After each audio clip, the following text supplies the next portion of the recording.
Estamos en el Monumento Natural Jardín Botánico, barrio de Palermo, Capital Federal, Buenos Aires. Y hoy quiero compartir con ustedes 3 datazos para que puedan apreciar, contemplar y disfrutar mucho más este lugar maravilloso. El primero es recorrer este lugar escuchando la frecuencia 963, más conocida como la frecuencia de Dios.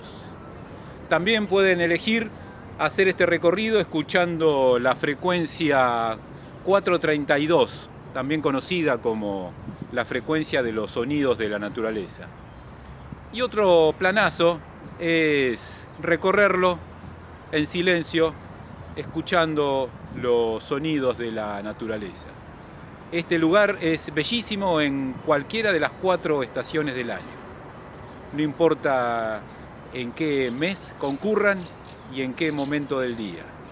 Pero no dejen de visitarlo. Es un refugio de naturaleza rodeado entre tanta urbanización.